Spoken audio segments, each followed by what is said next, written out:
Hey there, welcome to Izzo's Place. So you might have saw the unboxing, released it yesterday. I meant to release this yesterday, but it was a tough day. But you might have saw the unboxing of the DeWalt folding table. So I'm going to go ahead and give you a slightly longer review and show you some different ways to use this. Now to start off, just to let you know, there's two easy ways to carry it. Carry it long way like that. It also has a strap on one side. Probably a little easier to carry it this way. It's about 25 pounds. I did weigh it. It's like 24, 25 pounds. So it would be easy to use if you were tailgating, camping, picnic, anything like that. But also it makes for a fabulous work table. To open it up, it's very easy. I don't know if you can see that. There's an orange button here. It says push, perhaps yellow. My wife says I'm partially colorblind. And I don't disagree. Push the yellow-orange push button. Pull up on the bar and the legs swing out.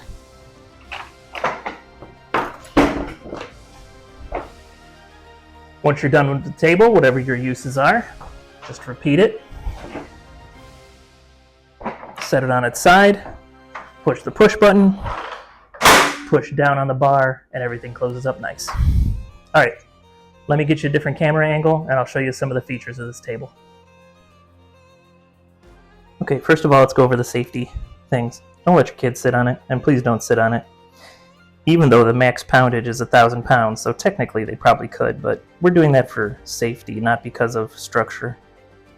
Don't drop a weight. Oh wait, no, it says go ahead and drop a weight. Okay, drop a weight on it. Oh, but don't drop it sideways. So supposedly if you dropped 1,000 pounds on this, it would be fine, as long as you did it so it was over the legs. But if you dropped it crossways, boom, down into the middle, you're gonna break it. That's nice. It's just logic and fixes. Okay, keep your hands away from the pinch points. Pinch points are here, obviously. But if you're doing the thumb, pushing the push button with one hand and then pushing in the bar with the other, you're gonna keep your hands away from those pinch points anyway. But that's always good to check. It has a little well here, to hold screws, whatever it is you're looking for. All right, so why does it have the X and all these holes? It's even got some holes on the sides. Well, there's a thing called bench dogs, and I have some pre-made ones from another table that got ruined. And what these do is these are made to fit in the holes.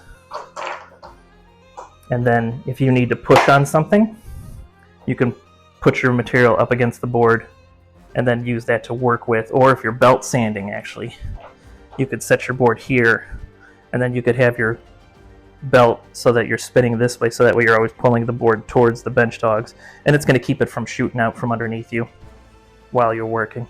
So that's the reason for the holes, and even the side holes should be able to fit the bench dogs. Yeah, so if you, for some reason, had something with a lip and you needed it to rest on these, you could put two of these in, rest your project on the side even. It's hard to do one-handed though. All right, the reason for the X is to allow you to slip a clamp inside for whatever you're working. So, obviously, come on, all this stuff is hard one-handed. I should put the phone back in the cradle. There we go. All right, so obviously you can clamp onto the side with whatever clamp you're using.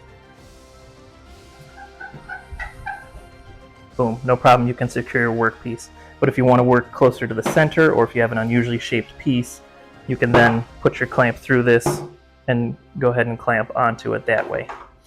And now with this particular clamp that I have in my hand, you can even clamp into the bench dog on the side. So that's the reason for the holes. I don't think I can get that through there, no. So that's the reason for the holes. You've got the circular holes for the bench dog and the side holes for clamping. And the reason for the X is to get your clamp in here into the middle, should you need, for some reason, for your project to do that. So it's a handy little table, $99 on Amazon. I think it's worth it. Let me get you the measurements. Actually, I'll just put the measurements right here in editing.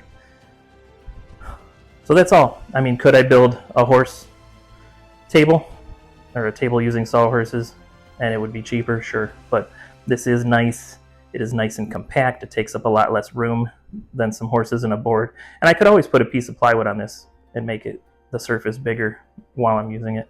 So all in all, a neat little table. I have 2 of them down here. I have 1 of them up north. And that's all I got for you on Toolsday.